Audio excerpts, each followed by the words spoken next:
Hello, everyone. My name is JP Vargas. To my right is the lovely Steak. Manuel Fructose. And together we are the Ace and I podcast. Welcome to episode 44. Welcome back. This is a bonus episode this week. As we're speaking right now, an episode did come out earlier today. We're trying to get to 50 episodes for our anniversary episode on January 1st. July 1st. Shit. And it's something like that. Few short weeks away, so we're trying to knock them out, because we got so much material. Yeah, we wanted to get all the way to 50 for that episode, January 1st. I said it. July 1st. Anyway. Yeah, almost a year. That's cray. It's moving along, man. That's cray, Cuddy. And look how far we came from the real shitty audio where nobody listened, and now, shoot, we got over the better audio where nobody listened. Yeah, really. Now we got like quality video. We got like green screen shit and lights and all this stuff, and now we're actually getting over 100 views an episode now. That's cool. Yeah. Thanks, guys. Yeah, no, thank you for tuning in. Him making the shorts for the last episode helped.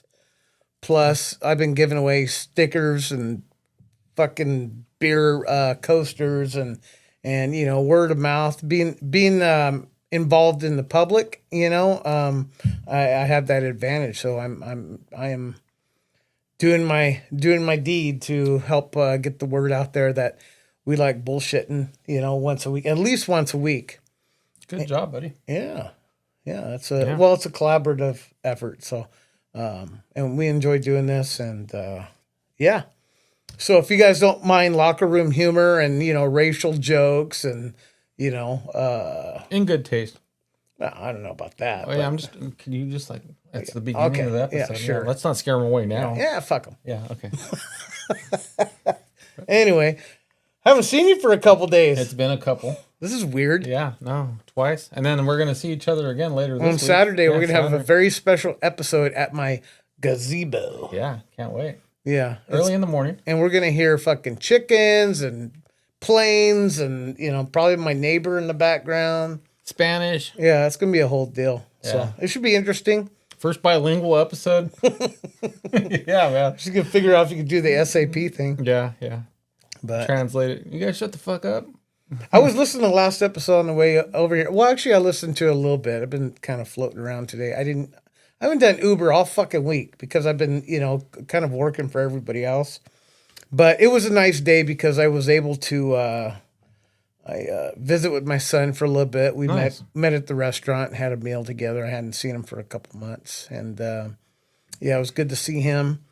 And I gave him a stack of stickers and coasters. Lost him. No, he actually listened to some of the earlier episodes, so he was surprised that, I told him the fucking technological advances we had made. Yeah, no, for sure. I was kind of showing a little bit of the last episode. He's like, oh, cool, because he's got friends of all like demographics, and all ages, and he was telling me, he hangs out with some older people and he's like, they're like 30. Yeah, well, exactly. Yeah, dude. Because he's, he's going to be 28. No, he is 28. He's going to be 29 this year in November. And so he's got friends that are like in their upper 30s. And I'm like, well, fucking give these stickers to those motherfuckers. Yeah. And make sure they like, share, and subscribe. So, I know he'll do us good by that. So right he's got a lot. He's a pretty popular kid. Which is funny because he's always been like the shy one, but I can't tell you how many times I've dropped people off at the hospital he works. Mm-hmm. And I always mention, oh, hey, my son works here. Oh, yeah? And they all know him. Yeah. You know what I mean? It's like he's pretty popular. Like if they don't know his name, they've seen him because he's a big dude. Or they know of him. Yeah. Yeah. He's a very big dude. Like you wouldn't want to meet this guy in an alley. But he's real mild mannered. He's real cool. He's real personable, and he's got a lot of friends. So that's probably why I don't see him very often because he's all social and My daughter's pretty social too, but they have like a different type of, groups. But anyway, thanks, Rob. I love you, son. Thanks for meeting me today, and I appreciate you spreading our propaganda. Well, it's good too when they make some time to hang out. I mean, it's you do the empty nest thing eventually, Oh yeah, and you don't see them as often as you'd like to, and it's kind of I don't know, man. Like for me, like I know my son's pretty busy. Your kids are busy, and we don't want to like fucking like be in the way of stuff or whatever. They have their own lives to live and all that kind of idea. But no, it is pretty nice when you get to a chance to hang out for a little bit and shoot the shit and catch up. And I think the thing is, they're good, but you also want to hear that they're good yeah, from them. yeah, Yeah. for sure. But Anyway, and then yesterday I had lunch with my dad, and that was an experience. It was a good experience. My dad and I, we haven't always been on the level. We haven't always been on good terms, but it was a good meeting, and he kind of he said some things yesterday, and I'm not going to get into details. Just that he's got a caring bone in his body. He's got regrets in life like we all do. And lately, we've been meeting up probably once a month, and because he lives up in the Sacramento area, and when we meet up, we're like kind of healing, that separation we had for a little bit, and no, I appreciate that. We're on good terms right now. now let me ask you, like, are there some things, and you don't have to answer like specifically or whatever, but like, are there like certain things where you're a little bit like careful about bringing up or whatever? Because you don't want to ruin everything you guys have already worked towards. Is there anything that's like kind of off limits that you just want? I mean, you don't have to say what it is, but like, do you do that? Um, I'm, me, I'm very transparent. I like to talk about if it's a good story, Yeah. I'm gonna talk about it. But yeah, I don't want to get too specific with. Just know that we're different people. You know what I mean? We're not alike at all. We are raised different. We see the world different.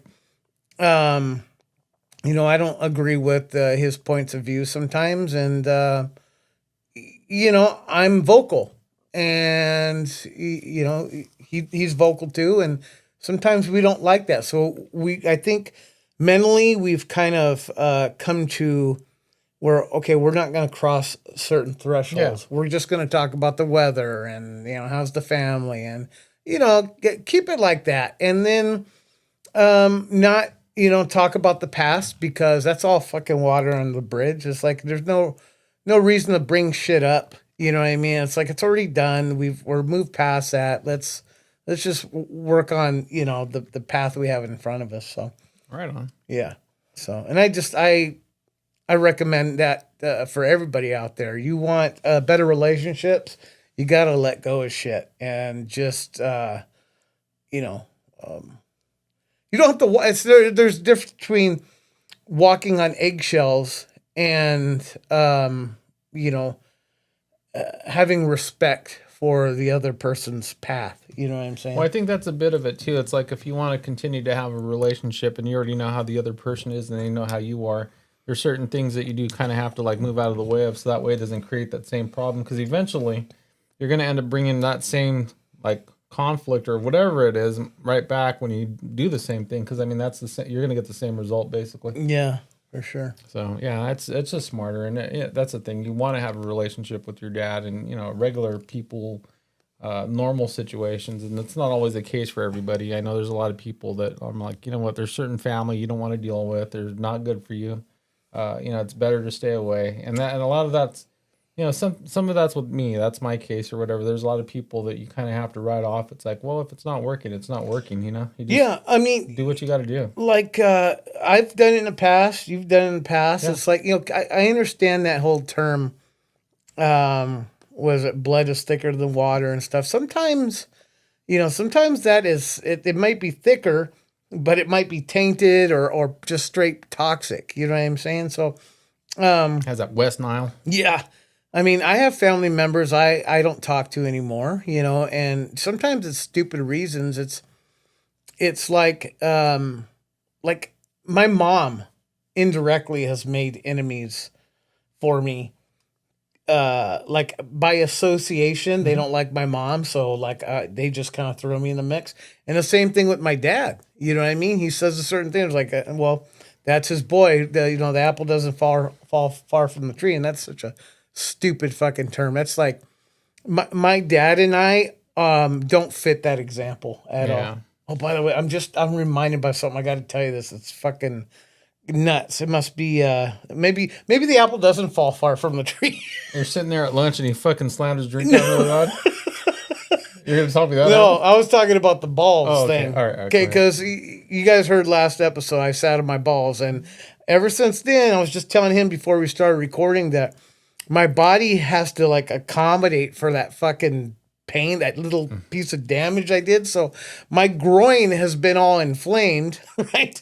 And so just sitting here and you'll see me kind of moving. And it's just every once in a while I get this ache, all the way up to my belly button. I thought it was your Tourette's. Anyway, so I told my dad that story, and you know what? He didn't laugh. He goes, he pulled an ace. He goes, it's funny you mentioned that. He told me he had a similar situation, and I don't need to gross you out with the details, but he was in the shower naked. That's how old he is. He stepped on his balls.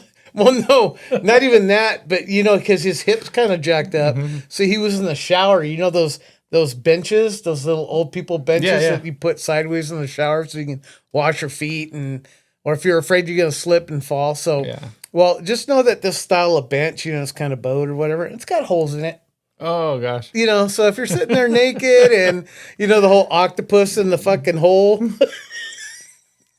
So you can imagine. So he went through kind of a similar thing where, he like almost ate shit and, fucking pulled his fucking pelotas down to the ground.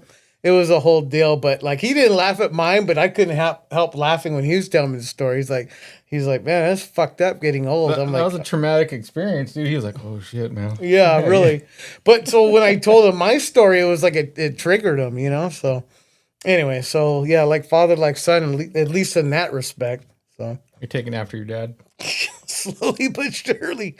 I was talking to him too. Like I drove him over to BJ's Brewery. That's where we ate, and we were getting in at the same time, and there was a time where we lived together and we were sharing a vehicle. I had gotten divorced recently. And we were living together, and he used to want to use the car during the day, so he would drop me off at work. So we'd go down there and we'd get in the car. He would drive. But we're getting on in the same time and we get in the same way, like kind of ass in first. This one time we got in, we were both holding our fucking coffees and we bumped each other when we got straight and the fucking coffee went all over the place. Like those are things like we shared together and we were fucking busting up. I thought that was going to be the reaching for the seatbelt and you guys both fucking hit each other. That too. We were always like, because he's shorter, like he's not like a big man, but he's got wide shoulders. You know what I mean? Like he's, and so I'm kind of wide too. So you get a little car like that, there's only so much room. But we had some adventures together that like I like to think about, makes me laugh, and we were kind of talking about them the other day. So anyway, shout out to my dad. Thanks for the good visit. I'm glad I got to see my daughter, Audrey. I went to her work, yesterday. She works at Starbucks and ordered a coffee and left her a big tip. But she put dad on the cup, where they put the names. And so she put dad on there. You had somebody else's drink. Yeah. I didn't order this. Anyway, Rob, if you're listening, you know what you have to look forward to now, buddy. Yeah, really. And, Yeah. I didn't tell. There was a few things because I wanted him to watch the episode. So I didn't even tell him about the balls thing. But I did tell him, okay, you got to watch it because of the whole Roman thing. So he's like, you don't got to tell me. I'll watch it. So, but yeah, so it was good. I saw my daughter yesterday and my dad. And then I saw Rob today. So it was nice to a catch little up. family reunion, huh? Yeah, Recently. separately, Yeah. but anyway. I mean, it still happened. Yeah. Sometimes that's how you want them, like all one at a time. Yeah, really. Yeah, you had the one-on-one time. Yeah. You get a chance to say stuff and listen, and the back and forth or whatever. Where, you get a group of people, and well, I mean, you've seen it before, or some of the earlier podcasts. We have too many people talking at one time. Yeah, you don't know what the fuck's going on, especially if it's just audio. Oh man, yeah, those were brutal. Yeah, yeah, you couldn't separate who was talking anymore, and at least now you can see us saying stuff. But no, that's cool, dude. I'm glad you got a chance to do that. You know, you need to do that every now and then. I'm sure it Yeah. feels pretty good. Yeah. You have any talking points today? Honestly, I didn't have much. I mean, I don't want to lead with the podcast like, oh, I have nothing to say. But I mean, normally, you know, things have come up or whatever, whether it's work or home or whatever, and that's normally what we go off of. I've just been kind of, I don't know. I like my mind's been everywhere else for whatever reason. Well, and plus, you know, we're kind of pressured, put ourselves in a corner by wanting to get these fucking episodes out. But we can sit here and bullshit. Yeah, no. Normally we do have enough to say. I mean, shit. The last couple episodes, this last one was a little over 2 hours. The other one was almost 3. Yeah, that was cool. Yeah. And there- Make some noise! And so, yeah, I got to talk to your dad about this. One of these days we'll have him on. No, man, I've met your dad, I want to say at least twice, and I think I got a total of like 3 words out of him. He's not a big talker. So when JP says we're completely different, they're completely different. Yeah, because I don't shut the fuck up. One of the words wasn't even a fucking word. He just grunted at me. So And my dad has a mumbling thing.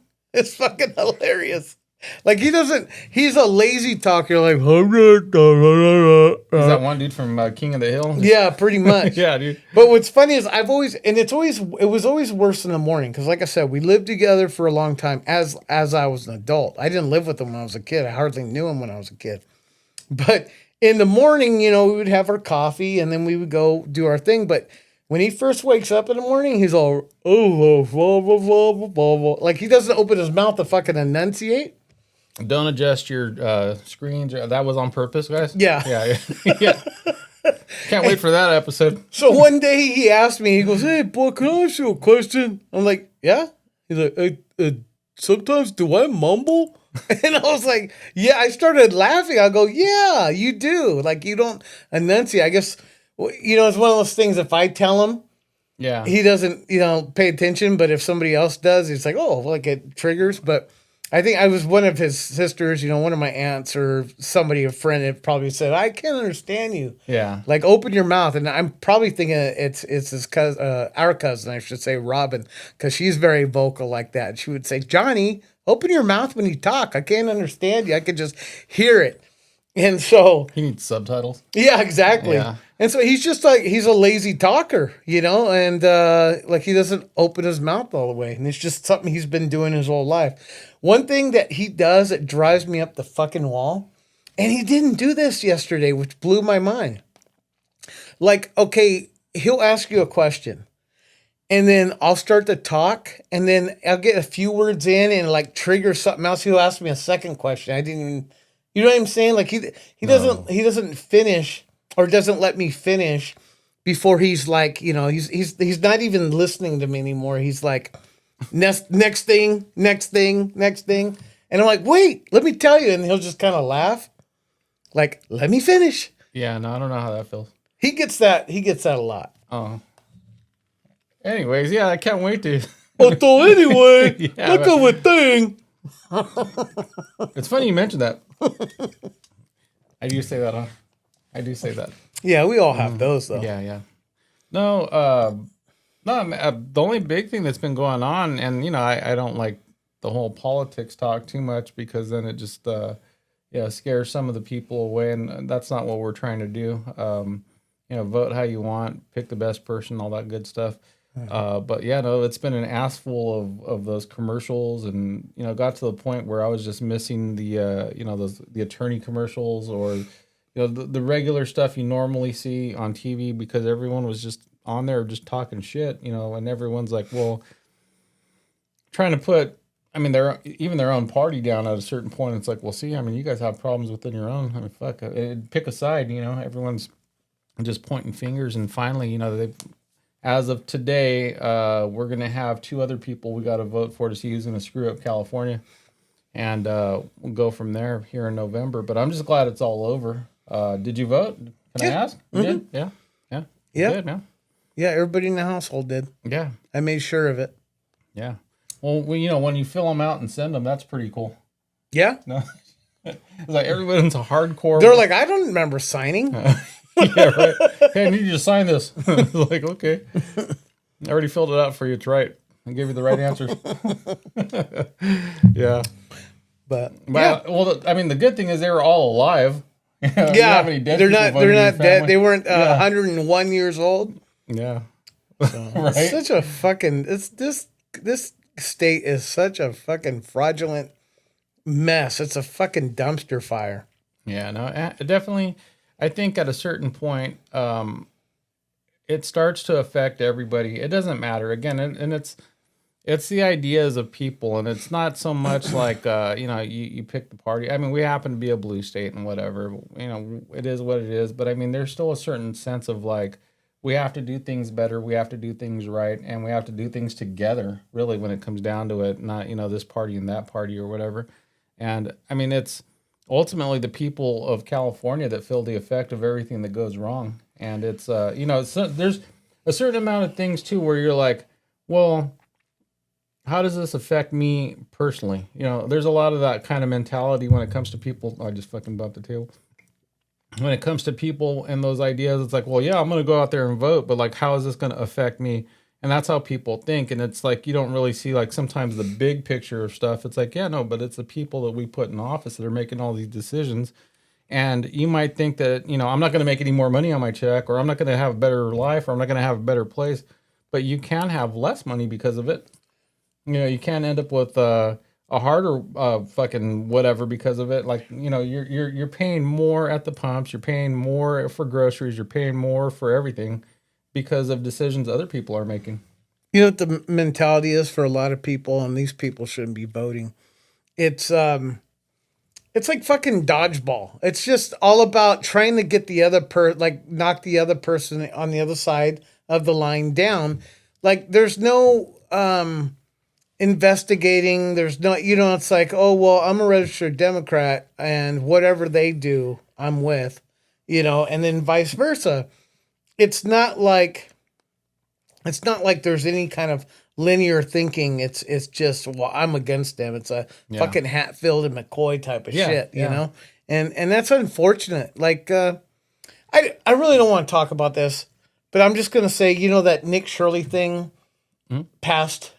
They passed something that is against free journalism. This guy basically came into California, and he's, exposing fraud within the state.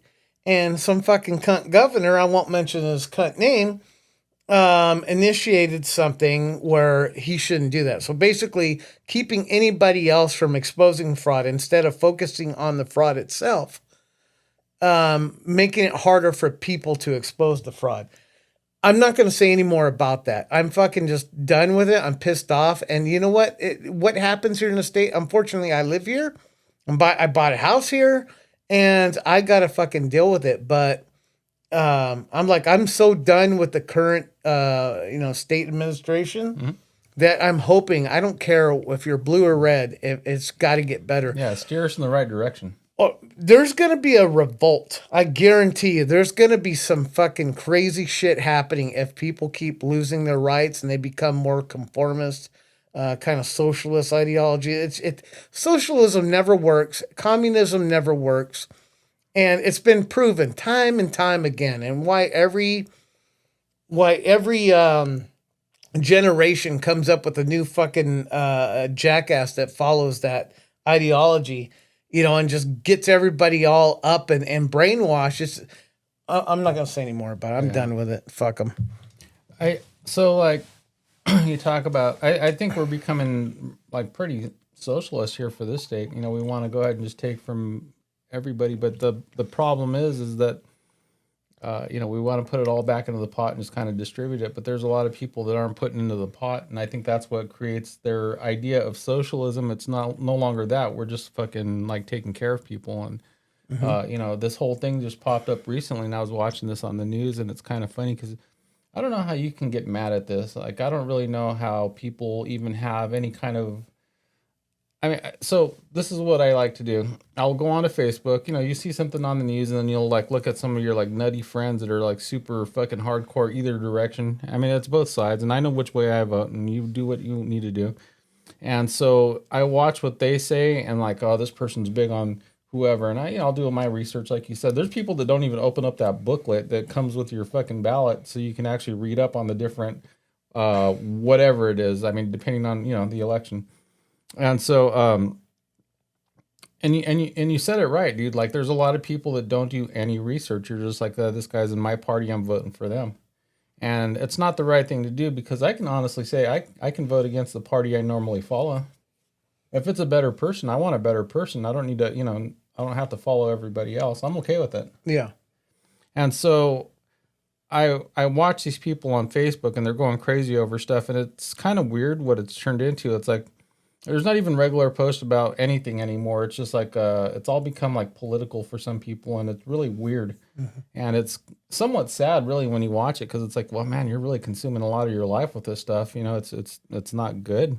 Um, post a picture of, I don't know, maybe Christmas, or you out with your family, or doing something fun or whatever. Like, social media is meant to be, but when you're on there just constantly, Bombarding the yeah, opposite side. yeah. And I admit, I got wrapped in that whole And thing for a while. it's not hard to.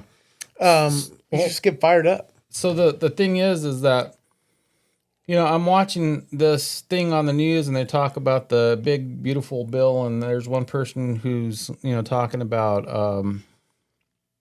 all these people that might be cut off of assistance or having to prove that they need actual assistance or whatever. And I mean, I know I've been working my entire life, and I've never taken any kind of assistance, and I understand that if you're a person that needs it or whatever, cool, and let it get you up off the where you're at, and get you back on your feet, and then get off of it, and then you start paying into stuff so you can help somebody else out. But there's these certain people that have been on it for a lifetime, and so the idea that they're like, hey, well, maybe we need to start looking into this whole thing. I mean, this comes up every so often. It's always a thing. It's nothing new, but like, why do we have people that are lifelong recipients of government aid? Yeah, and they're able bodies.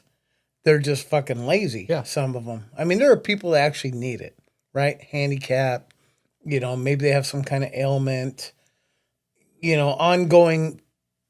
Medical stuff. Or maybe they're mentally handicapped too. But there are people out there just taking advantage of the system. Now, the thing is normally we, I think, should be able to agree on that. But then because it's the big, beautiful bill and it's President Trump's idea, well, I fucking hate it. And that's what it comes down to. And it's like, well, wait a minute. I mean, do you really want to support people for the rest of their lives? And they're just pulling money out of fucking taxpayer money to cover this?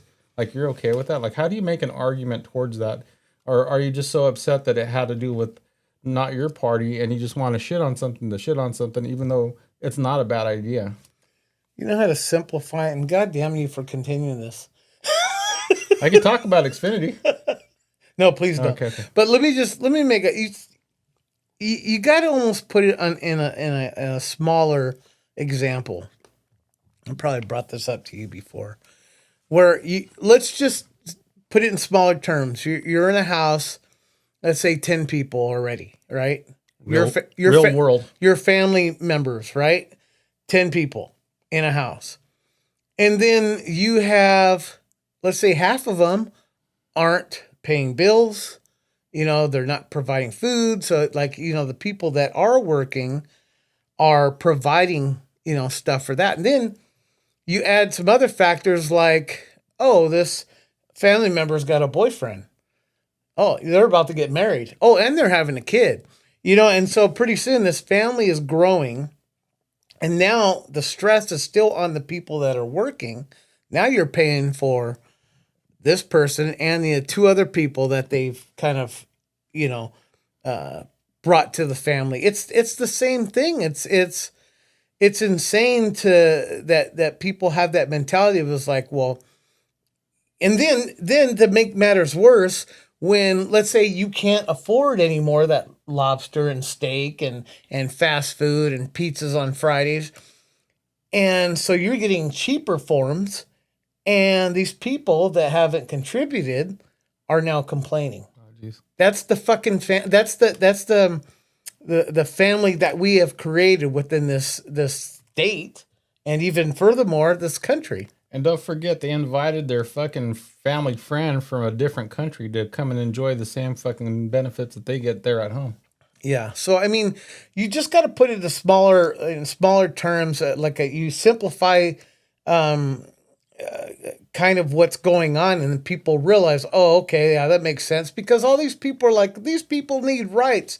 They're not going to house any of these fucking Somalians, any of these illegal immigrants that come from any South American country. Just pick one.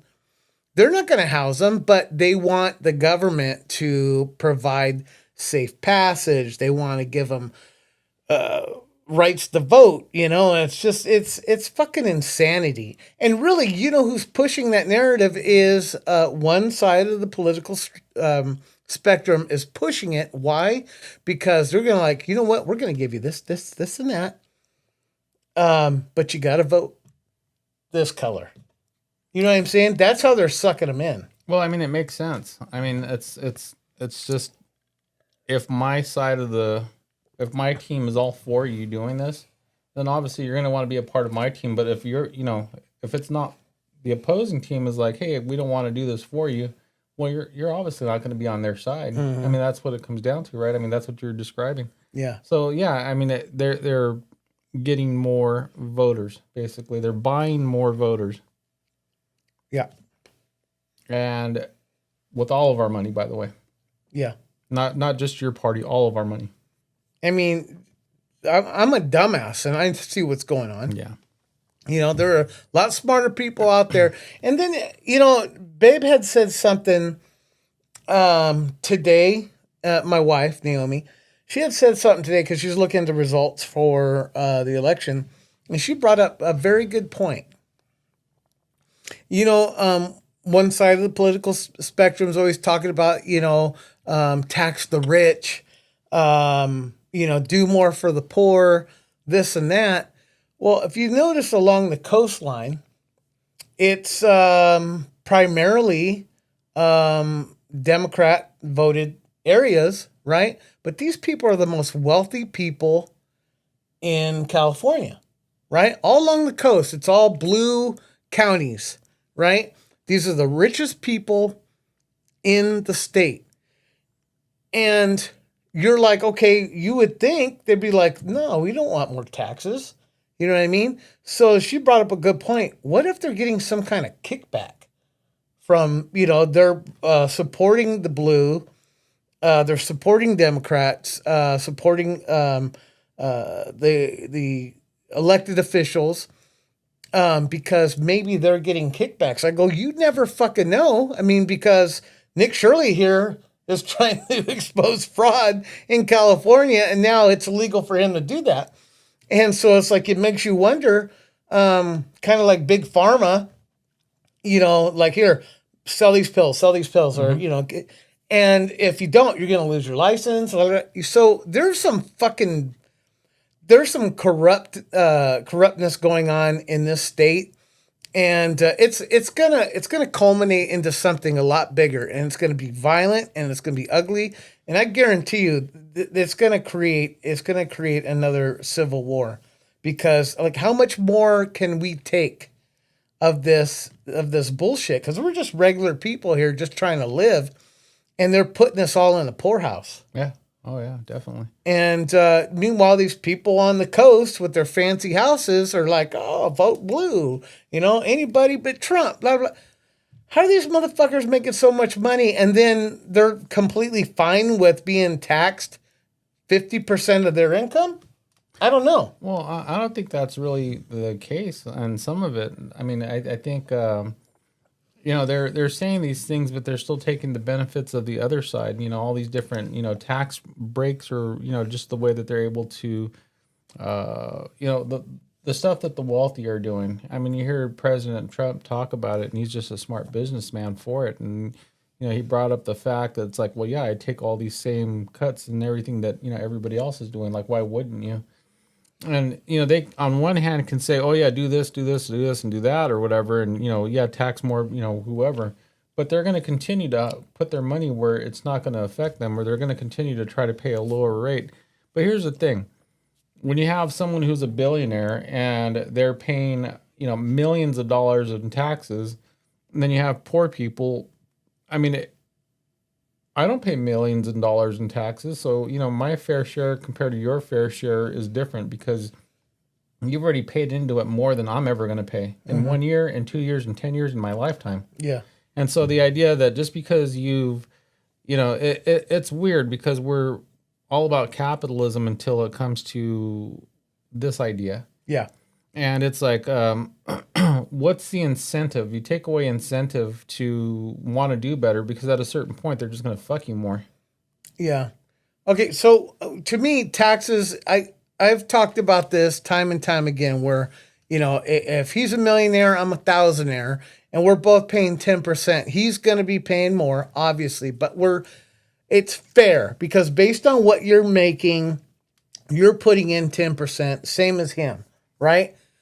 And as you make more, you're going to be still paying 10%, but you're going to be paying more. That's the way it should be. It should be that flat percentage. That's what I believe. But what she was talking about and what I'm concerned about is it possible that they're taxing one side of the political spectrum and that money is the kickback to the other side? Like, I don't know. I don't know what's going on behind the scenes. All I know, it just seems fishy. Mm-hmm. And I just think that something is just fucking crooked as shit. It just is like how does this group of people have no problem with this and think that life would just be better?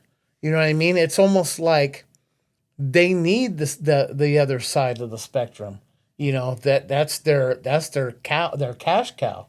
You know what I mean? I don't know. It's a speculation. It's probably far off. I'm a conspiracy kind of theorist kind of guy, so nothing seemed right to me in this, especially in the state. I think we got to remember too that there's rich and poor in both parties. Yes. And so because of that, like, who wants to give up more? And I get what you're saying. Like, how it's hard to believe that the rich people on the Democrat side would want to give up a bigger portion of their own money. And if you want to do that, instead of voting for it, why not do it now? Unless they're getting a huge tax break by just saying, you know what, we're just going to donate. No, why not do it now? Why not just do it now? Yeah. You want to give up a bigger portion. Why not? You fund all the different programs that you want to have here. You fund all of that. You put your own money and stop trying to get everybody else to do it. Just give up your money. Right. By the way, I mean, there are so many fucking programs that, they're corrupt, but it's just a money-making scheme where it's a revolving door. Like, those programs that they try to get drug addicts off the street, but they're really not. They're just pacifying with some other type of drug because they know they're going to just keep coming back. And then they're getting government funding. That's how they keep afloat. And who gets all the money? Gets most of the money, like the CEOs, the higher ups, not the fucking administrative assistants or the drug counselors. It's the people that are pushing they're lobbyists. They're like pushing for that policy to be ran through government, and because they're getting rich, and then they're taking a chunk of their change and they're giving it to these corrupt politicians. And these politicians are turning into millionaires, even though they're only making $170,000 a year. Yeah. So it's so fucking ugly. I get so mad, and I stopped kind of looking online and if I see any kind of debate going on, I'm just done with it. Yeah. It depresses me because I know this world is going to shit. Our country's going to shit, and we're being used. We're just a bunch of fucking puppets, and this right here is probably the best part of free speech to me, because you can't do it on social media anymore. It's like it just gets you like all riled up, and it gets people at each other's throat. I lost family members because of my political beliefs. The shit I'm talking about today pissed people off enough to where they cut me off forever. Like, how stupid is that? You know what I'm saying? So, anyway. What else you got, man? Let's change the subject. We've Yeah, let's do it. we kicked the shit out of that Yeah. one already. Yeah. Anyway, I want last episode. I wanted to just give a quick shout out to this young girl, and we joked about you have to watch the last couple episodes or maybe the last episode. There's this girl named well, it was Sapphire. And I think it was spelt kind of different too. When originally I went to go pick her up, I had kind of a shit encounter before that, and I talked about that, a couple episodes ago. But as soon as I saw that name, I'm thinking, okay, she's got to be a hooker or something. You know what I mean? It's just or stripper. It's just kind of like a funky name to name your kid, like Cinnamon or shit like that. I see it all the time. Sometimes they're just nicknames, right? You don't have to put your real name on Uber. But anyway, I picked her up, and she was the cutest little girl. I've talked before about, how young kids, like, in their early 20s, how they just have no social skills whatsoever. And most of the time, they just get in the back. They just barely talk to me, and they'll put their headset on. This girl was wasn't chatty Cathy, but she was very polite. And I was already on edge because I had dealt with an unruly rider. And she was just the sweetest thing. And I just, kind of played small talk. And it was kind of a long trip, too. It was like way across town. It was like a 30-minute trip. And she's asking me questions because we were passing by Fresno State. And she goes, is this like the main school? Do they have other little buildings, because she sees Fresno State this, and I go, they might have little satellite buildings, but I know that was pretty much the college we passed by. It's like a couple city blocks, whatever it is. And so I don't know. I didn't, I wasn't nosy. I wasn't going to ask her, oh, you from out of town, whatever. It was just all, her own, giving up information. I just kind of played on it, but we were chopping it up a little bit. And I go, you know what? I'm going to give you something because I like you. And I told her basically, I'm only going to give these stickers to like the good writers, the ones that aren't afraid to talk, that aren't rude. And, it's like, you're very personable and I appreciate you. And she goes, oh, thank you, blah, blah, blah. So I gave her stickers of the podcast. And I'm like, by any chance, because I have my QR codes that I promote my books on Amazon. I go, are you a reader? She goes, oh, yeah, I love to read. And she was talking about Stephen King. She wasn't a Stephen King fan, but she had read some books, but she got one, and it was Pet Sematary. Mm-hmm. And she read it before she saw the movie. And so that had kind of set her into that whole genre of writing. So I kind of talked about my books and I gave her QR codes and we just had this nice conversation. And she just seemed so much more mature than an 18-year-old. And I was talking with her, I was looking in the mirror and she had such a cute, innocent face. She was, I go, by the way, where are we going? Because are you going to work or something? She goes, no, I have some kind of physical exam. I go, oh, really? Yeah, she said she was going to the Coast Guard. So this was her exam before, getting admitted or whatever. She took the test. She did this and that. But anyway, real sweet kid. I was like, man, good luck to you. I'm happy for you. I hope, because she said, she just wants to kind of see the world, do something to help people, and we just kind of bullshitted about the Coast Guard, and she was really excited to do it. But anyway, she was very grateful that I gave her all those stickers. She just seemed so genuine to me. And because I wasn't forcing the conversation, she was initiating everything. Mm-hmm. She was asking questions and I just appreciated her a lot.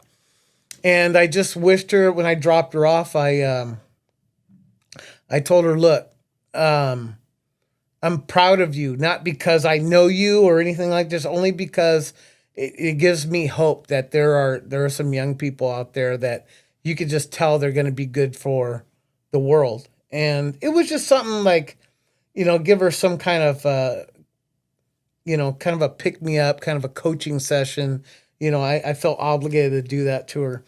Anyway, she got out and she just seemed like she really appreciated me for giving her like, a at a girl sort of thing. Anyway, so she kind of waved. She walked down. I was like, man, she was the sweetest kid, you know. Anyway, I turned the corner and she gave me a $15 tip. And I thought that was pretty cool. Like I wouldn't even ask for a tip because the ride in itself was already over $15, but she gave me, a $15 tip, and I thought that was pretty cool. So I want to give a shout out to her. I'm hoping that she's watching our show, and I hope you passed your physical test, and I hope you're well on your way to success. So thank you very much. Oh, that's cool, man. Yeah. It kind of got me wondering too. Like, when you said the Coast Guard, I wonder if there's like a regional thing here in our area that they would be coming this direction to do that type of, like the whole processing prior to going into the military. Yeah, I'm not sure. I'm assuming it's along the beach somewhere. Well, you would assume, but like, you got to figure too. Like they probably go to some military base somewhere near the coast or whatever. I think she said New Jersey. Okay, well then New Jersey, the New Jersey coast, the Jersey Shore, and so I wonder if they're because we're a fairly big city, and for the Central Valley, and it might be something where obviously not every city or little town or whatever is going to have one of these centers where they have to go and. It might actually cover different branches of the military. They're just, the initial processing or whatever. Because, I can guarantee you no one's going to go to, like, Reedley, and have to do this kind of stuff. So they're probably coming from, like, outside areas to here. Yeah, you know what? I think I remember picking up a girl from Reedley or Sanger area, and she was going to the Air Force. And I took her to the Air Force recruiting station, and I don't remember where that was, but it was by Fresno State. Yeah, I don't know, but yeah. So I'm assuming this is like the centralized for the that's what I'm guessing. Yeah. So yeah, probably. She could have been. Well, to ask about Fresno State, the idea that she might have been. Area, I didn't think about that. From somewhere else, and you're having to like do this whole you don't know where you're at. And So that could have been it.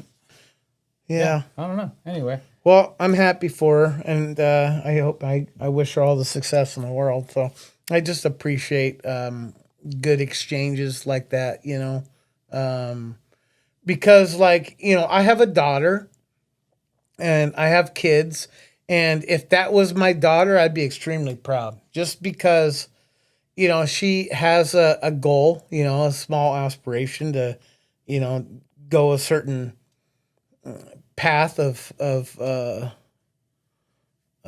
education and experience, and then she's just like she was very sweet and polite, and she was able to converse with me. She wasn't fucking retarded like some of these kids that I pick up, and no, I just really appreciate it. So I want to give her a special shout out, especially since I had a shit experience before I even picked her up. So it was like a nice contrast to the crippled old methadone cunt. Yeah. It's funny too, because that you mentioned that, and I know I've talked about it when it comes to like customer service. It doesn't take much, because I feel like we're setting the bar really low these days with everything. And when you do have a good experience, it might not even be that great. It might not be like excellent level or any of that kind of stuff, but the fact that like there's so much shitty going on, that like the good things that happen, they really, really, really stand out now. Yeah, absolutely. It's like any little thing is a breath of fresh air. Yeah. There's hope again. You're like, oh shit, man, what are we doing? No, it was cool. What I want to talk about was guns. Now, I like guns. I have quite a few, but I want to talk about just a few different types of guns that I've come across, and the fact that I've ran into. You're not what's called a gun snob, are you? Because I don't want to offend you if I'm.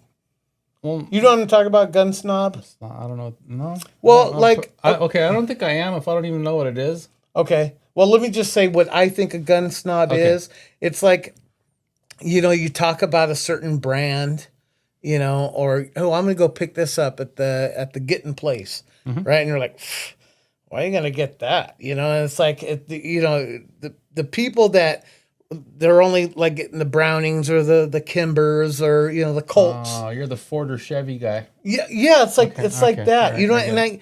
and I ran it. Unfortunately, I've ran into a few of those in my life that like kind of put me down, and it gets me triggered, because I'm definitely not. I'm that. Well, can I afford it? Type of guy. Yeah. Right. And I'll give you an example. So the very first pistol that I bought, and it was like several years ago, was well, no, and I'm talking about pistols because the first gun that I bought was actually an SKS, and I was like fresh out of high school, and I got a good deal. It was like $200 for an SKS. It was nice. No serial numbers. It was pretty Yeah. nice. Yeah, dude. So, but besides that, the first pistol that I picked up, this was still several years ago, was a Springfield XD40 subcompact. And I remember when I first got it, I was really excited. And I wanted to go shoot it, and I had talked to a couple people, and this one person says, oh, "That's a knockoff Glock." And I remember thinking, "What does that mean?" You know what I mean? It had me all self-conscious about it. But anyway, I kind of like let it roll off, and I took it to the range, and I enjoyed it. I liked the way it felt in my hand, except for it. It's a subcompact, so it's got a little bit, shorter grip, but you can get the magazine that has the extended chingus on there. So your finger, your right. pinky fits there. And I liked the way it felt. I didn't shoot very good because I needed glasses at the time, and I didn't know I needed glasses, so I didn't shoot very well. I know it wasn't the gun; it was me, and how I was handling You it. didn't go for the middle target? No. Yeah, dude. That should work, man. Always go for the middle. If you think you can't see right. But it felt good. But I always kind of held on to that, like that was pretty fucked up things. I'm like, what does that mean? Okay, sorry, I can't afford a Glock right now. And I think at the time, Glocks were very expensive, right? And so it was all about the affordability. I got it for a certain price. And incidentally, I ended up selling that subcompact after like a couple years, and I kind of regretted it. Well, I actually have a XD40 now. It's the service size pistol, and I fucking love it. Like it's just, it fits perfect in my hand. It's got a wide grip. I like the safety features on it. Yeah, I don't have a problem with it, but I still think about, to this day, like I never bought a Glock because of that comment. It's funny, like Naomi, she wants a Glock just to say she had one. So it was one of those things, like I ran into a snob, and then another time I wanted to get a High Point. If you guys don't know what a High Point is, it's an American-made, company, and they're very ugly. Have you seen them? Yeah, those are. I mean, I don't know. If somebody said I wouldn't get one, I wouldn't blame them. Yeah. And okay, but have you ever got one? I never have. Have you ever shot one? I have. Okay. So I've actually had a good experience with. I actually bought I bought a High Point C9, which is the 9mm. I did learn real quick from using it that it doesn't do very good with the steel casings because it jams. But you get the brass, and it shoots like butter. Naomi actually liked shooting that one. They're big. They're top heavy. That's my only knock on it, but that does help with recoil. You know what I mean? So because it's top heavy, but it looks like a toy. It looks like something like was made for like a space age, knockoff Star Wars, that sort of thing. Now I can understand, people making fun of it. But when I first went to go check to see if I went to that Herb Bauer before it turned into Turner's. Yeah. And there was a guy there, and he like made such an example out of me when I asked, "You guys have High Points?" And he made such like he grandstanded to where people were shopping along the counter were like, and they were like commenting their 2 cents. Like, why would you get that? You know what I mean? It's like just talking all sorts of shit. I'm like, I'm trying to be discreet here. It's like I can afford this much, and they're pretty affordable. At least when I went to go buy it, it was under $300. So I'm like, dude, I just want to practice. I want to get different ones and I want to practice before I go out and buy the fucking Cadillac of fucking of firearms. Um, it's like I want to shoot other shit. I want to make my own determination. I want my own experience. I want to create my own sort of opinions on it. So he made me I turned around and I walked out. I didn't even tell him thank you or anything. I just walked out. It just pissed me off. So I actually ended up finding one in another store. And yeah, ugly, clunky, but they're very resilient. I did a lot of research on them. They're very resilient and they do shoot. And they do very well with the brass. I wouldn't get the hollow points. Just get the standard fucking, high grain bullets for it. And it just eats them up real good. And I haven't had a problem with that gun ever. So that is example two. Do you have anything that, because I just was going to talk about one more gun that I have, but if you have anything you want to chime in. No, just when you're talking about, someone telling you knock off Glock, there was a time, dude, when Glock was a knockoff Glock. And I don't mean the brand of the brand or whatever, but I'm just saying, when they were coming out, they used to, I don't know if you probably remember this. I don't know how early you got into guns or whatever, but they showed up in this like fucking weird Tupperware thing that had this. It's not what they are now. Like when they were first coming to the States and, people were learning about Glock or whatever, they were sold and they were like people would make fun of them. And then it wasn't until they were tested. I mean, they would run these things through, they'd fucking put them in a block of ice, thaw them out. They would fire with no problems. They put them in the water. They put them in fucking mud and dirt and everything, and they still work. But there was a point in time here in this country, because they're Austrian. Yeah. Yeah. And so, when they came in, they didn't market them very well, and now they're like one of the top fucking brands here in the country. Yeah. And it's funny that somebody would even say that it was a knockoff, because not too long before that, people were shitting on that brand too. And the only thing I can add to what you've been talking about, it's funny you mentioned that, is that there are several brands out there. Depending on, I know some people have their favorites or whatever, but there's, Springfields that are, some of them are my favorites, and some, I too own several firearms. There are certain models that I stay away from. I just don't like them, and it's not because of the brand, and it doesn't really matter. I mean, Springfield makes a very nice firearm. Glock has their own, Smith & Wesson. Now, it's funny that you were talking about that also. There is an actual gun that is a knockoff Glock, and Smith & Wesson got sued for it. Oh, really? Yeah, they came out. I don't remember exactly the model number offhand or anything. My phone's recording this, so I can't look it up. But it was so much of a knockoff that the slide was interchangeable with Glock and Smith & Wesson that they ended up getting sued. But because they had already like mass produced these things, the courts had said, okay, well, for every one that you sell, you have to give Glock X amount of money. Oh, okay. Like you got to give me a cut, motherfucker. Yeah. No, it became one of those things. Well, okay. So on the flip side, I had no problem with Glock. You know what I mean? And I have to admit, I did shoot two different clocks. What's the 9mm? Is it the 17? They have the full size of the 17. The subcompact is a 19, and then they have the baby one, which is 20 something. I don't remember what. Whatever. Yeah. Well, okay. So I shot Anthony's full size. It was a 45 caliber, whatever that one is, and it didn't feel good to me. It didn't feel right, and I have another friend that had the Glock 17. And that one didn't feel right either. I'm like, I don't see the appeal. I'm not saying it's a bad gun. A lot of people like it. Yeah.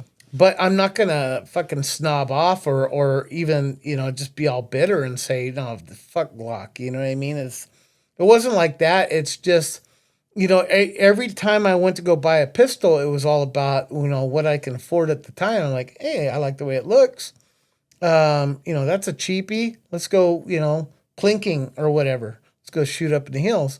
And it's like there was always, like you were talking about that guy last episode. Like I imagine he was one of those guys where they're like snobs. They kind of turn their nose up at certain things, um, and they like to talk down on people because Yeah. it's like, well, I'm just a simple poor person. You know what I mean? Hmm. I like pistols. I like firearms, and I'm specific. I save for them. For example, the last pistol I was gonna bring up, which I still have. By the way, I still have my C9 and I still have my XD40, and I love them. I'm gonna hold on to them forever. I'm not gonna sell them.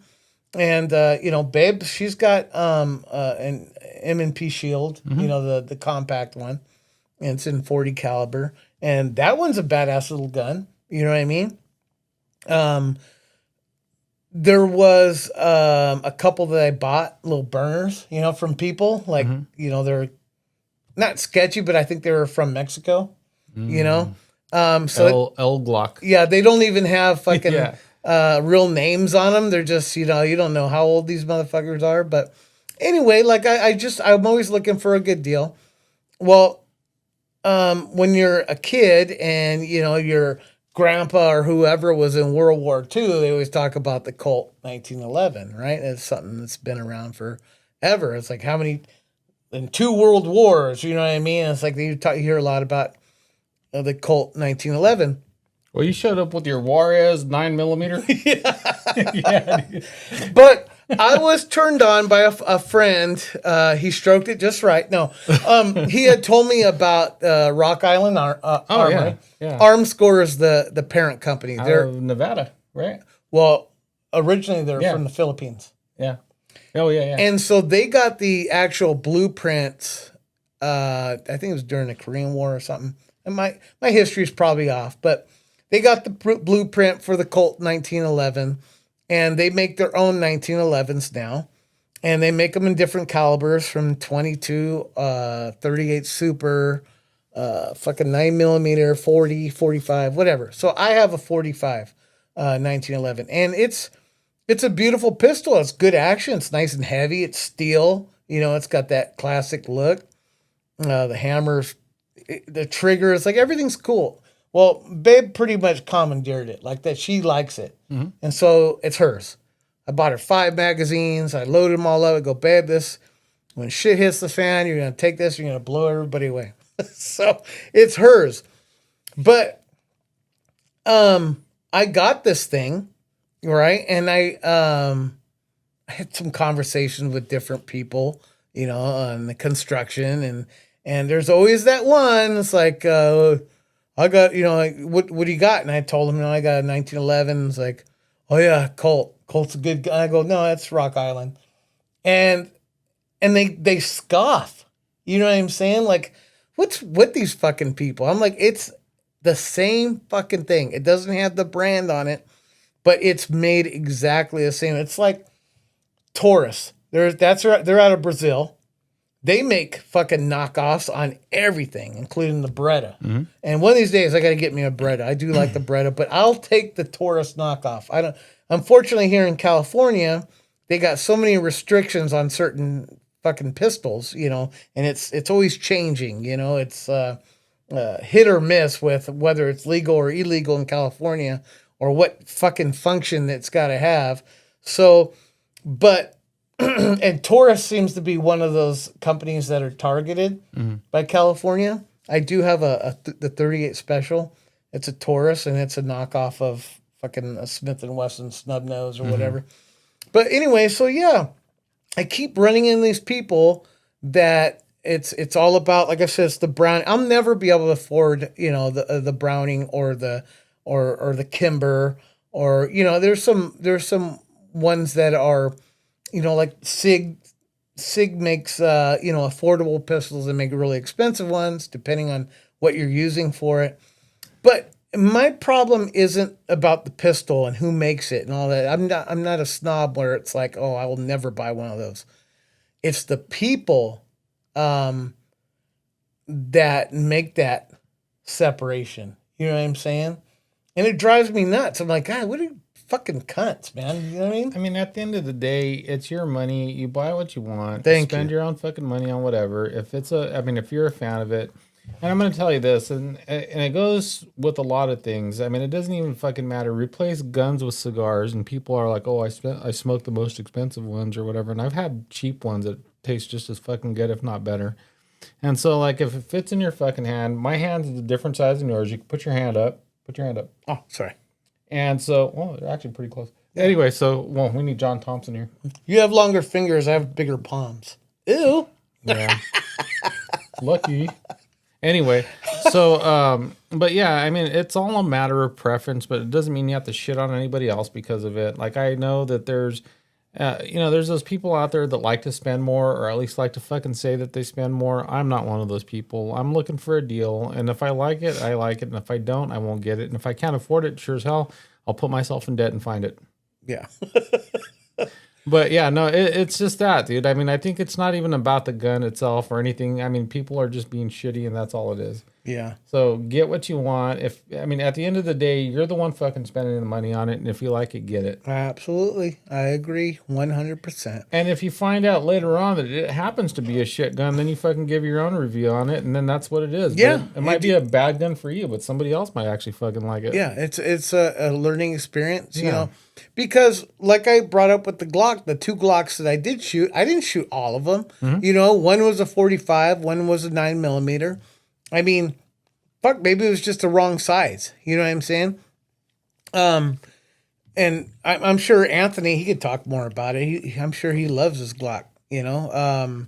And then Anthony has baby hands. And Billy, he probably likes his Glock, but it wasn't for me. And it wasn't like I was being spiteful because I just wanted to see what the appeal was, you know, and it's like. I was thinking that. What? I was thinking that, what you're saying right now. Because you did have an expectation. Somebody had already fucking, knockoff of Glocks. Now you're putting it way the fuck up here. And then you actually shoot a Glock and you're like, that's not that fucking great. Yeah. And I was thinking maybe you kind of set that bar for yourself a little bit. Yeah. That you probably didn't reach an expectation. And then you're like, well, fuck, it's not that good. Which it's probably a decent gun. But somebody else kind of fucked it up for you. It's like when you watch movies and they're, this is a great movie. You go to watch it and it fucking sucks. What do you mean the second True Grit isn't good? Nobody even cares about Sinners. Anyway. But I'm going to tell you, this is my experience. My opinion is the XP40. You didn't take a drink. I know. I have to use my hand when I bring this point up. We have to use your mouth too when you talk. So I'm giving a special shout out to Springfield XD. I love them. I love, I had the subcompact. I had the full service size one now, and both of them were in 40 caliber. It feels great in my hand. It feels perfect. Like honestly, that's probably going to be my go-to until the day I die. You know what I mean? Like I really don't need all these other ones. In fact, I did sell that C9 to Bob temporarily. I think he had it for like a year and a half. He gave me $200. I gave it to him, gave him all the ammo. He overpaid. And then he just never used it. He didn't want it around. I think he had. He's embarrassed. He never registered in his name. You know, it's like he's like, "Hey, you want it back?" I'm like, "Yeah, I'll buy it back." And he never shot it. So it's like, Babe and I are the only ones that shot that thing. And I got no problem with it. If we have a home intrusion, that thing's going to be, tits. It's going to fucking take some motherfuckers out. Here's the funny thing, and like most people don't think this way, but when you have your Colt Commander, your 1911, you're looking at, what, $1,200-$1,300 easily? Mm-hmm. And, you're like, well, look at me. I got a fucking Colt Commander. I'm fancy or whatever. And it's not even, it's a good gun. Don't get me wrong. Colts make good guns. Now, if somebody breaks into your house and you end up having to fucking shoot somebody, that's what they get. And so what you don't think about is that you're going to be arrested, first of all. There's going to be some sort of investigation. You're going to show that it was self-defense. But in that fucking time, they're going to take your firearm and it's going to be checked into evidence, and there's a chance that you might not get it back. So do you want to give away your fucking $1,300 Colt Commander or your shit-ass fucking $200 throwaway gun? Why is it got to be shit-ass? I'm just talking about the price. Oh, okay. Your shit-ass fucking $200 fucking gun and it wasn't even yours. I'm just talking about like In general, yeah. yeah. Any fucking gun you want to pay a couple $100 for, I don't feel so bad. First of all, I'm alive. Yeah. Plus, I still have my Colt. Exactly. You know what I mean? So like when you start thinking about this shit, because there's a lot of people out there, and anybody who does like concealed carry, you're gonna know that you don't want to fucking take out your best fucking firearm with you because they're gonna keep it. You know, you hope you never have to use them. That's the number one. You never want to fucking have to shoot anybody. If that time ever does come, and you do have to, you always have to throw the bullets. Mm-hmm. You know, just like in the hood. But yeah, no, I mean this is the best part, man. They fucking kept your fucking cheap gun. You don't want to give away your good ones. I mean, shit, man. I told my kid he had taken a couple of firearms that I have, and I was like, yeah, hey, if you for home protection or whatever, like don't use the nice ones. Like I have a FN. It's a FN9. Mm-hmm. Like I don't want to shoot anybody with that because I want to keep it. Yeah. Now, to be fair, if it's a life and death, I'm not like, oh, hold on, guys. Just fucking filing through firearms to make sure I don't shoot you with the nice one. Mm-hmm. Like, oh yeah, I don't mind this one. Boom. You know well, I mean, that's why a lot of people go for like a home intrusion. They go for the shotgun. Yeah. Like I got a shotgun I'll use before anything else. And this ain't your daddy's shotgun. No, that's my grandpa's. Yeah. But let me ask you, the first pistol you bought? It was a Glock 19C. Snob. Yeah. Well, actually, I'm going to tell you because I don't fucking pay full price for anything. I ended up at a deal. It was one of those at the fairgrounds that they do every now and then. Oh, I love those. Yeah, dude. And you find some it's like random shit there, parts and whatever. Mm-hmm. And they had this deal. I like practically stole it. Gun show, folks, not just a deal at the fairgrounds. Just, you have to specify that some of these people. No, it was like some. So if you're from Fresno, and it's kind of ironic that the fucking street that's right there on the side of the fairgrounds, it's called Chance. They named it that because you're fucking chancing your life when you're in that area. Not anymore. Maybe when we were kids. I think it's better nowadays. That's when I bought it. Oh, anyway. okay. So there I was on chancing my fucking life. I got this Glock 19C, no serial numbers, just like JP's. And they don't make this model anymore. They still make the Glock 19, but the Glock 19C, the C stands for compensated. So on the actual rail up on top and through the barrel, they've ported two little slots. Mm-hmm. And so whenever you fire it, the gases, you see two fucking flames. Hold on. They'll just... I've seen videos with that. Yeah. So I have one of those. And again, they don't make them anymore. So I would never shoot you. So if you break into my house, I'm not going to shoot you with that one because I'm not going to get that gun back. And it's not about the gun you shoot him with. It's about the bullets you buy. Because that's that's the last thing you're going to see. Yeah. Yeah. But yeah, no. So that was my first firearm that I bought. It's the 19C. It's a good gun.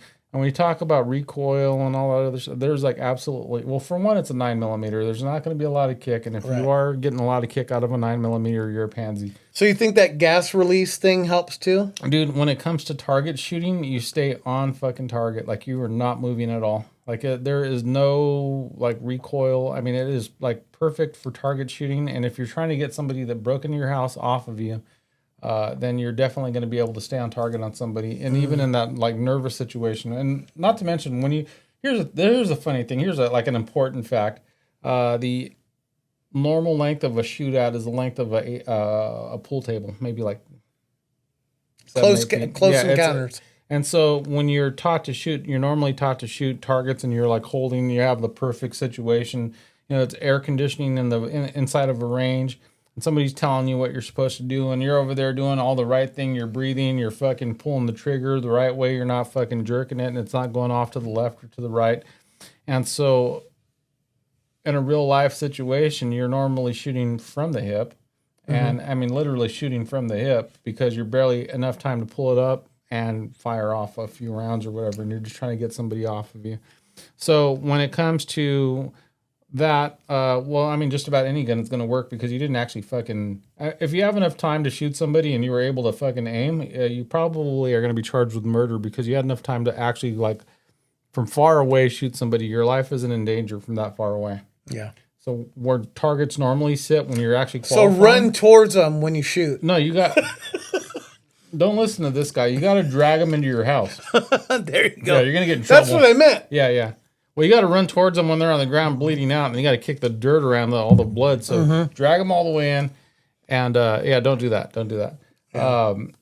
But yeah, that was mine. What was you already? It was the XD, the subcompact one. I did have another one. I can't remember the name of it. One right after that. It was a Smith and Wesson, and it had a lot of chrome, and it was gray, and it wasn't very popular. But I bought it off of a coworker, and it didn't shoot for. I didn't like the way it shot. It was very clunky. But it was made by Smith and Wesson. I can't. Whatever. When it comes to rifles, I buy not to notch something on the belt, or it's like, oh, I'm gonna do this and that. I actually think they're beautiful.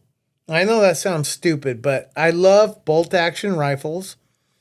I do have a few semi-auto rifles. I got my.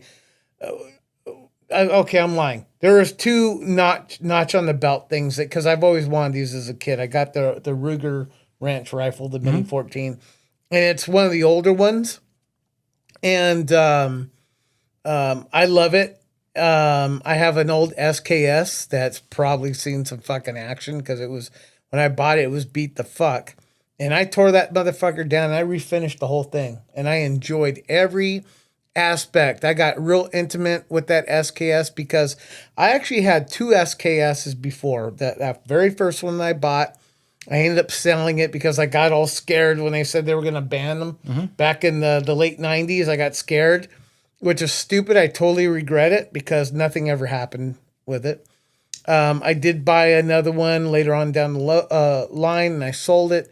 So when I got this one and I saw that it was beat up, and the guy, another fucking snob, was like, well, this one's seen better days. You sure you want this? And I'm like, yeah, because I had, I'd field stripped those motherfuckers, and I've refinished it before my last one, and I refinished it, and it was the most fun I had doing it. Like, if I could do this for a living, I'd be a happy man. Taking down an SKS, like every single component, every screw, taking it all down and refinishing it was very peaceful. You know what I mean? But you'll never own a shop doing that. I'm gonna tell you right now because I've seen you, dude. You do it naked. Like no one's gonna come in there, dude. Ironically, it's really weird. I was at least half naked. See? Like I was wearing my chonies. Yeah.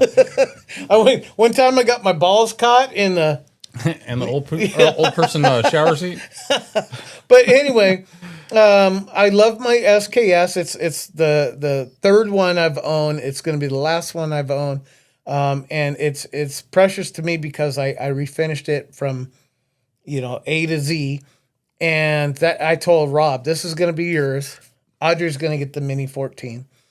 But I enjoy bolt action. Like I had you remember the Mosin Nagants? Yeah.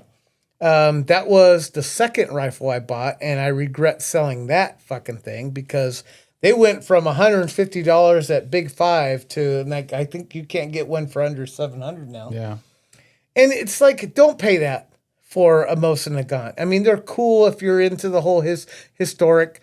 If you don't know what that is, the Russian rifle. They had it from the fucking late 1800s through World War I, even into World War II. They had these things. And the Russians that's all they had when the Germans were coming in with semi-automatic shit. Those Russians saw some shit and all they had was this bolt action rifle. And they made fucking millions of them. So don't ever pay more than $500 for one. I'm just going to tell you right now. It's really cool to have. They're very easy to tear down and put back together. I even refinished one. And I regret selling it. It was always because I needed a quick buck. Yeah. And so I sold it for probably more than I bought it for, but I regret it because just the historical and just the beauty aspect. I enjoy I love rifles. I have a certain affinity for them. So I have also. I shouldn't go down the line, but my favorite brand I think is probably Ruger, and I love Ruger's. I don't know their actions. They're comfortable. They could be rugged. You could beat the fuck out of them, and they're reliable. Because I got my mom had bought a Ruger LC 380, and she never shot it. And I've had it since she passed away, and I've never shot it. But obviously, I'm going to hold on to that one for sentimental value. I haven't transferred in my name yet, though. And then the Mini 14 is a Ruger, and then lastly, my Uncle Mike. And I said we'll end it here because my Uncle Mike had bought me. He knew I wanted a Ruger American, and it's a bolt action rifle, and they sell it in different calibers. And I was looking for it in 308, and he's like, "No, don't do that. Don't do that." It's like I can get you one because he knew I had the SKS. He's like, "How about if I was to get you one in 7.62 by 3.9?" I was like, "That'd be fucking cool." And not to mention the Ruger American, if I was able to, well, he was gonna look for the NATO one because the magazine was interchangeable with the Mini 14, and he's like, if that doesn't work, I'll get you. I'll look for a 7.62, and he did. He found one in 7.62 by 3.9. That's the same round that goes in the SKS, AK-47. It's a common Russian round. But anyway, he found me one, and just because Uncle Mike bought it for me, and I was gonna pay him back, and he was like, "No, that's yours." Instantly, I'm sentimental, especially when it comes to that man, and it's like that's my prized possession now. Yeah. You know what I mean? So anyway, I have a few others. It's pointless to go down the road, but I love talking about guns and especially my rifles. I have pistols is one thing. I really have just one that I'll probably always be my go-to, but I really love my rifles. So anyway, I don't have an AR. I'll probably never get an AR. I don't care about them, honestly. I have some. Yeah. And I've shot them. They're cool. They're lightweight. I understand that whole aspect. Like you want to get in, handle business, and get out. But it's like I look at them different. Like SKSs, Yeah. fucking feel like 100 pounds, especially these days. You know what I mean? I'm older. I'm weaker, and that motherfucker's heavy. So, but I have that intimacy with it because I spent time restoring it. So, It's all preference anyway. Yeah. That's what it comes down to. Back to that whole thing where it might not be your favorite, but don't shit on somebody else. And no, I do have one that's from a brand, Wyndham Weaponry, and it's actually carbon fiber. Oh wow. Yeah. It's not the regular stamped steel, AR that they make. Everyone has. I do have one, a Smith & Wesson, which actually my son got it for me for Father's Day one year. Oh wow. Yeah. He saved up some money and. Was it a NATO round or? Yeah. Okay. Yeah. Because you want to make sure you can shoot the hotter rounds. Yeah. And so, but that Wyndham Weaponry, it's actually pretty nice. I mean, for an AR, I think the thing with those is there was like a huge freaking everyone was going out and grabbing them, and became real popular. Quick. It was just a little too blown up, and then there was the ongoing jokes with everybody putting all these different attachments where you couldn't even see the fucking firearm anymore, and it was just kind of silly at some point, and it became its own joke at some point because it was people were doing way too much with them, and kind of simple sometimes is just better, and I think that's kind of what happened to that, and then on top of that.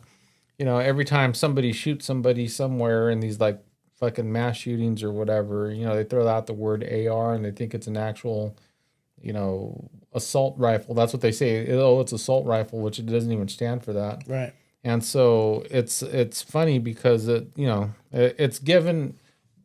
At one point, it became a joke.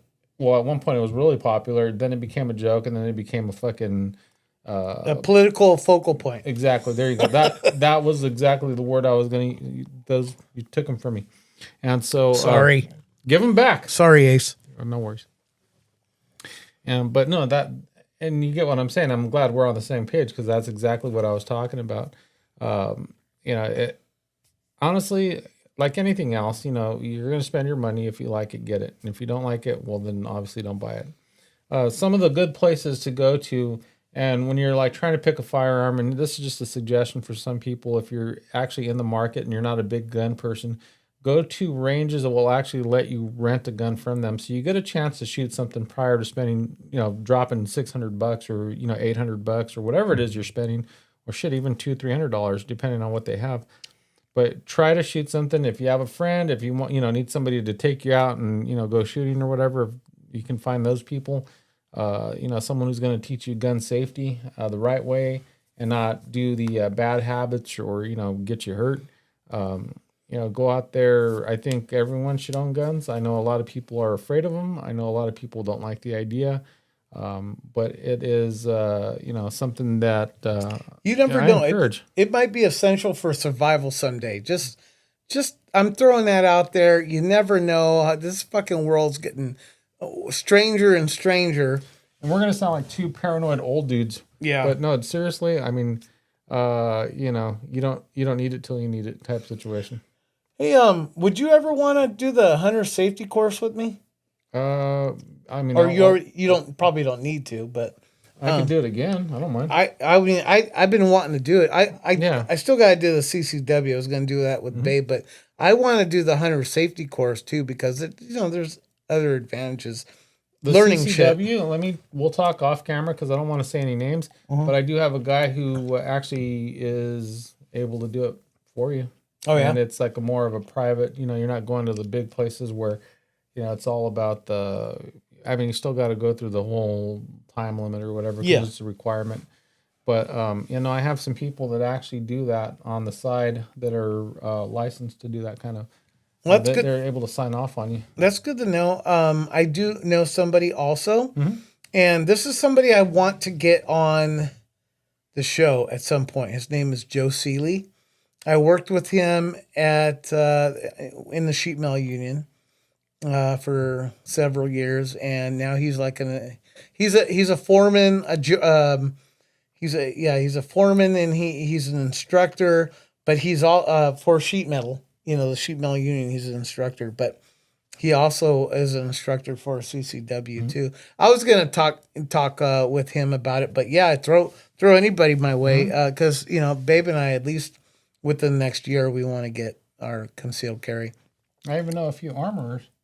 That's awesome to know too. Yeah. Those are good. Like, even range masters. I would love to just pick brains of these people all day, But I just, one of those bucket list things, I've wanted to do the hunter safety course. And I actually want to go hunting. And I only want to go hunting for one thing. And that's the wild pig. Because they're so invasive. They're such an invasive species. They're all over the fucking place. Especially in the Bay Area. They have tours. Like, these people have like land, and they actually have like this all-inclusive thing where it's like, yeah, you can come on my land, shoot these motherfuckers because they're tearing shit up.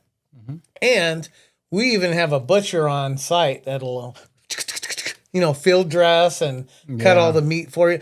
I heard it's not all that great, the wild pig meat. It's not all that great. It's not like gamey. Yeah, it's like it's not fatty like the ones that are made for consumption. Yeah.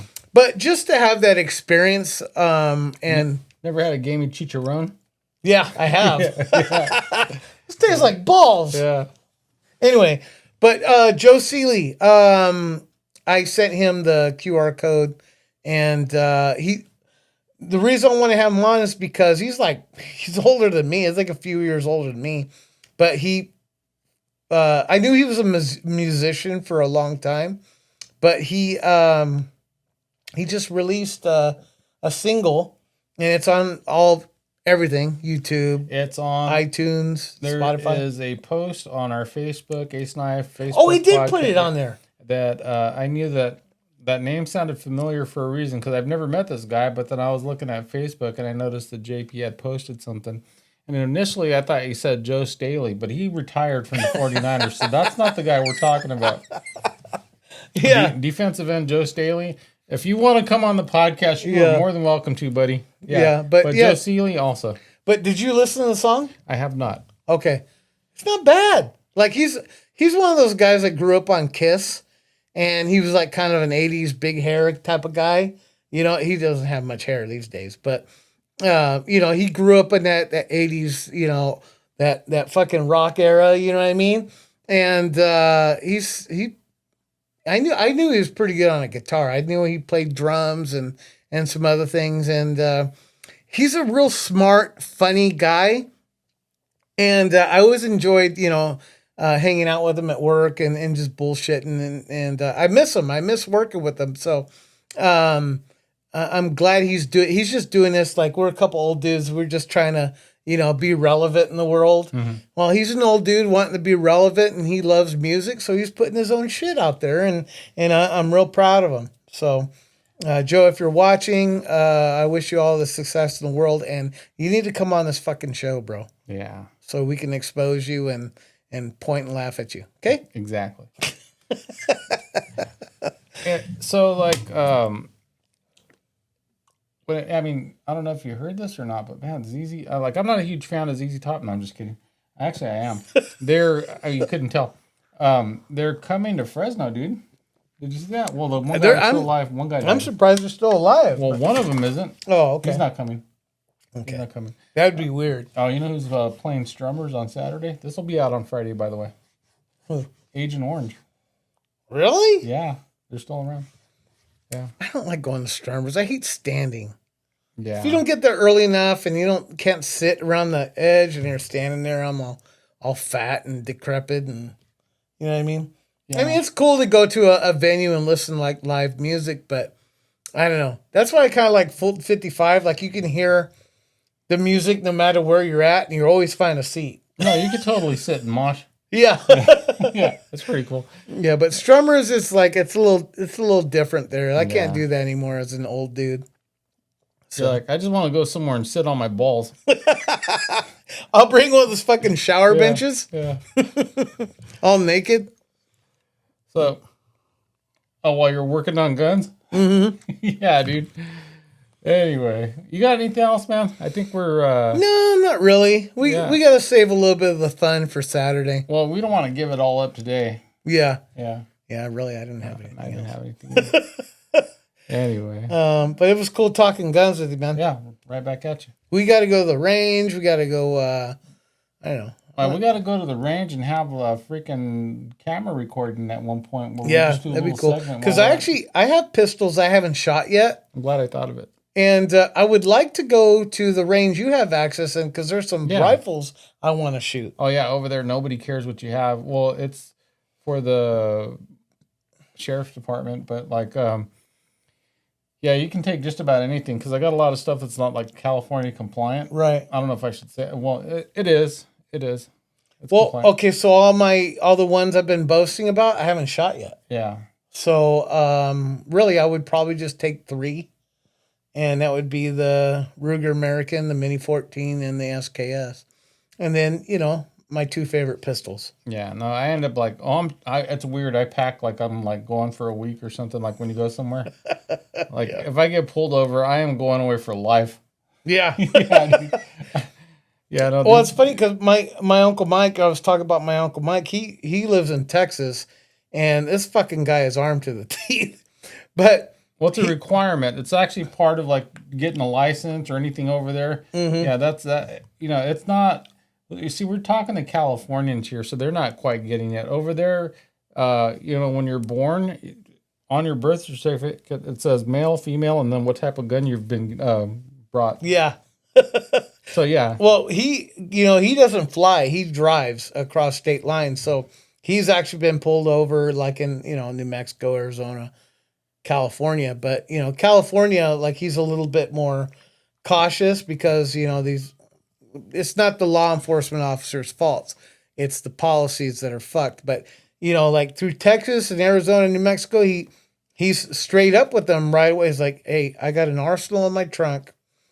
He does the hands on the steering wheel. Oh yeah. He rolls down all the windows. He talks with them. He's like, I'm licensed for this, and that, and he pulls out his wallet carefully. You know, he knows how to talk to. He's not all disgruntled and shit. Like, what'd I do? You know what I mean? Yeah. He's not one of those guys. So he's just smart with it. But the guy's got so many fucking weapons. I really hope he leaves me a few. So that was his Texas. Did you meet him at my birthday party? I did. Okay. That was his Texas accent? No. Okay, I was going to say, that didn't say. He's not even from Texas, but he's been there for South Texas? He's been there for the last 30 years. He sounds like Mexican at that point. What'd I do? Anyway. We should try to plan a trip to the range at some point. That'd be a lot of fun. Hit record and I have glasses share now. with our... I can see the target now with my glasses. I thought you had Tourette because you just randomly said shit like, I have glasses. I was like, what the fuck are you talking about? I made a sandwich. Yeah. I like peanut butter. I was like, what the fuck, dude? I was like, we should go out to, I like glasses, or I have them. That's all I saw, dude. So can we drink beer at these ranges, or is that frowned upon? Ever since 9/11, it's frowned upon. Thanks, Ben Laden. Thanks a lot, Bin Laden. Yeah. No, it's probably not a good idea. Yeah, probably Yeah, not. 'cause Okay, never mind. Normally at a sheriff's department, where they shoot the range, there's probably other sheriffs there. So Yeah. you don't want to do that. Yeah, unless they're drinking, then it's okay. No, I mean, after you're done and you've already put everything away and it's all secured and you want to get out the little barbecue pit and have a whatever, then barbecue. you can go ahead and, grill up something. Yeah. Those are those moments. Okay, so like when I went to the gun shows with my cousin or whatever, we went over to this, it's a huge gun show. It's in Vegas. And I don't want to talk about the whole deal behind it. We had gone there, and then from there we went to the Bass Pro Shop over in Vegas. It's a huge Bass Pro Shop, and then after that we went and killed fucking I don't know how many pounds of steaks or whatever at one of those fucking Brazilian steakhouse spots or whatever. And it was kind of funny because I was like, man, this is the manliest fucking day I've ever had.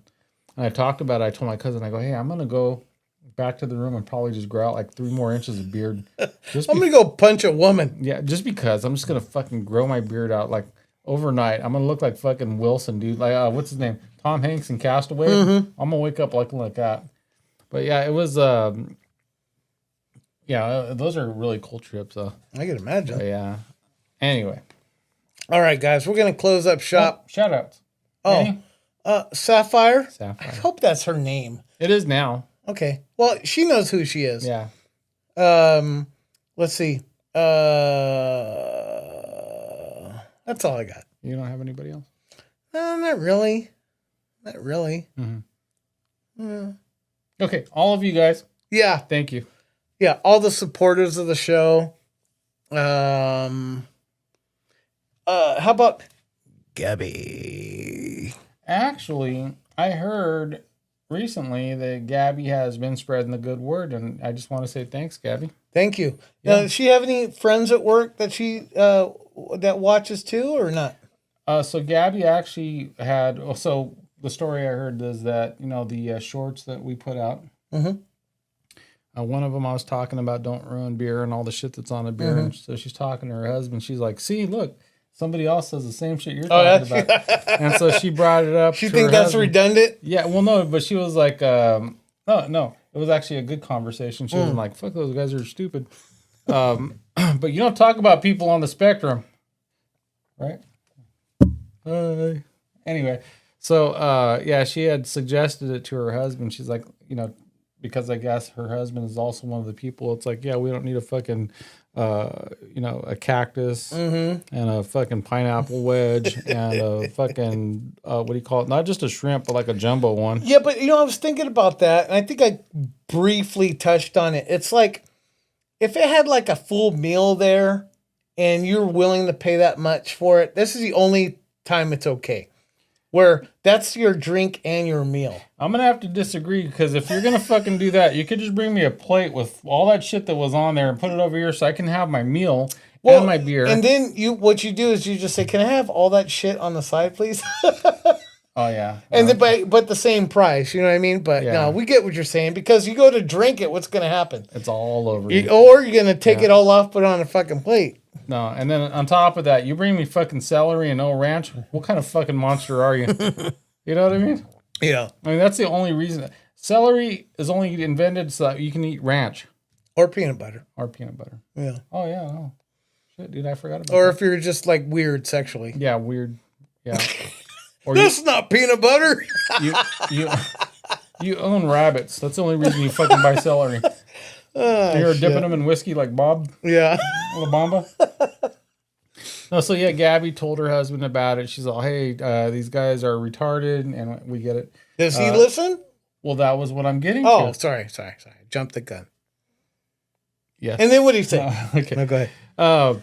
So she had suggested it, and I know she has been passing it around. There's been some other coworkers that come over, and she one other person that told her, "You're always watching the podcast or those guys or whatever," and she's like, "Yeah, it makes me feel smarter."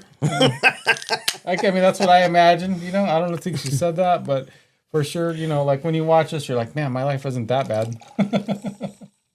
Anyway. Well, that's what we're here for, really. Exactly, for your entertainment. Thank you, everybody. Thank you, Gabby. I did hear the story, and I appreciate everybody who passes this on. I know that it is getting bigger.